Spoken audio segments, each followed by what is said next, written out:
producing students that have been trained, educated, and given the business acumen to be a contributor to a company.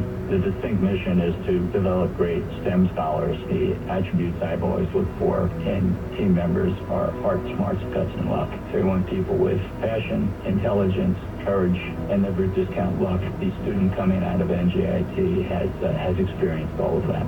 NJIT, New Jersey Institute of Technology. Learn more at njit.edu. The New Deal created American infrastructure. He can, wait.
inflation, rates maybe will go back down to zero. I mean, I think seems like the Fed is counting on that. I looked at the CBO report. They expect, after you account for inflation, that 10-year rates will only be 1.8%.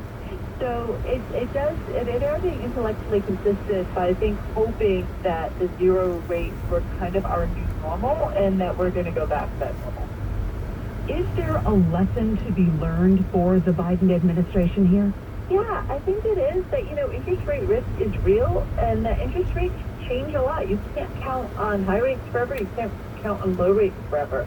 But I don't think that we're going back to zero rates. And maybe they're right, maybe I'm right. But one thing for sure, we do not know. And you cannot sort of plan your spending around the best case scenario. If you're a company and rates are rising and you said, well, I'm just going to assume rates are going back to zero and sort of spend it that way, you'd be considered really irresponsible. Yeah, borrowing and spending with abandon would be considered irresponsible, but is there something to be said then for that investment that you had referred to earlier, putting it into improvements in the infrastructure, that sort of thing? Is there some sort of happy medium is what I'm getting at? Yeah, for sure. And I mean, I'm certainly not arguing we need to cut off all spending. Right. I do think we have to. No, I mean, it is that rates are historically still not even that high. You certainly can justify making productive investments in the economy, although those are hard to find and hard to execute for sure.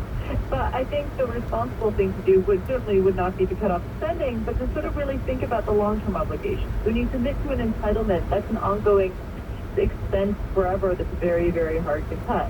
So if you're going to make that sort of commitment in a low-rate environment, you really have to think about how can you finance this in a higher-rate environment. Is there an argument to be made that that may be something that was underlying when they made the decision to bail out the banks, to step in and cover all of the deposits that were in SVB and Signature Bank that were at risk? I mean, I'm not sure that they were being. I think they were just responding in the moment to sort of stemming the bleeding. But there is definitely a risk that you can. I mean, we saw this in the UK in the fall. That when you end up with trouble in sort of the long-term bond sector, that market can freeze up and then rates can get really high, and then I think that was sort of the second-order concern in the moment, but longer term, that is a very real concern.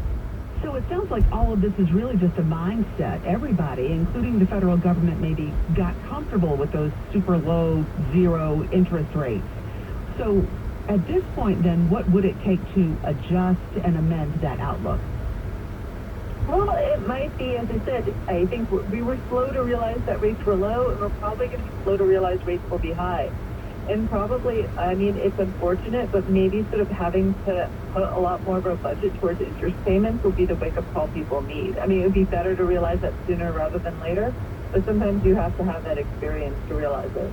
When you are watching this and how this is unfolding, what do you expect to come about over the next quarter or maybe even the next year? I mean, this doesn't sound like something that's going to be wrapping up, ending, dust settling anytime soon.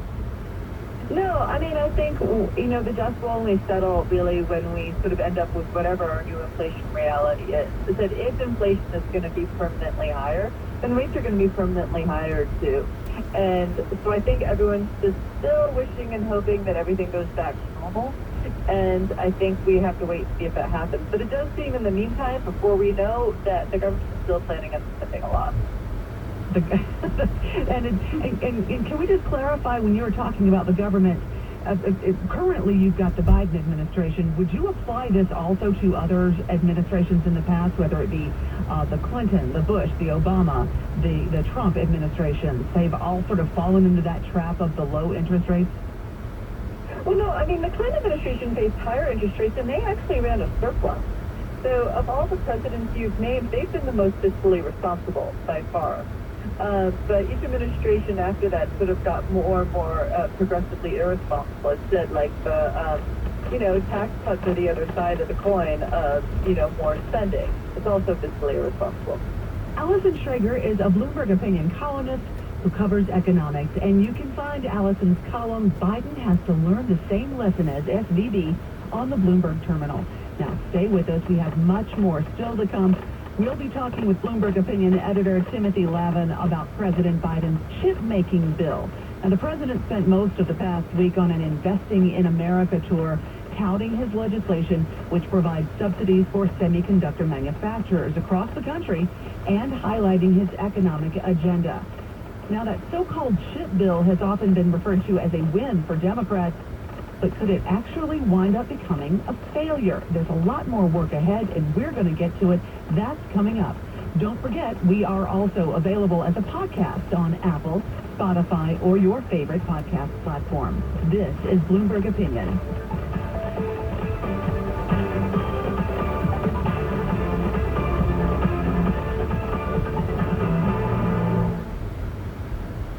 Powered by more than 2,700 journalists and analysts in more than 120 countries, this is New York's only 24-hour source for breaking business news and market-moving headlines. Bloomberg 1130.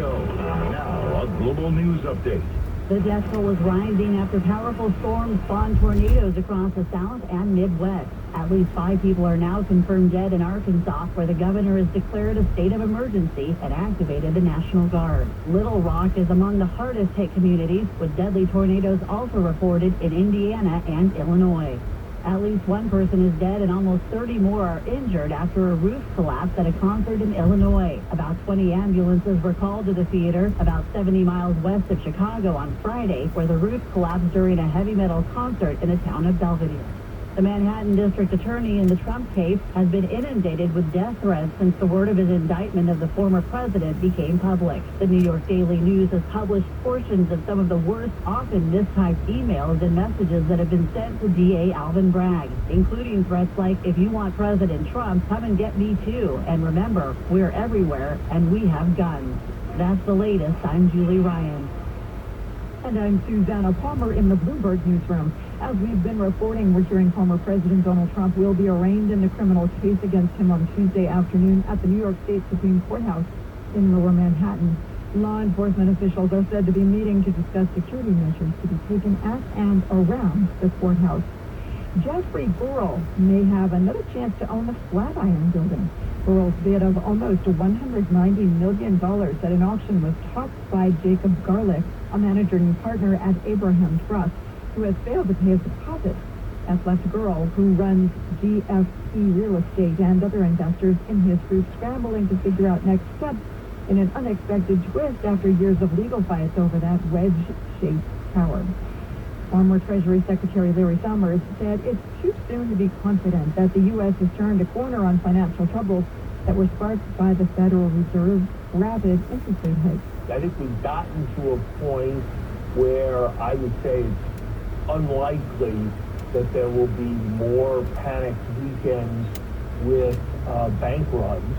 Not impossible by any means, but I say that's certainly less than well under a 50% chance. But whether you're going to see some other kind of accident, whether you're going to see a substantial restriction in credit, that's not very clear.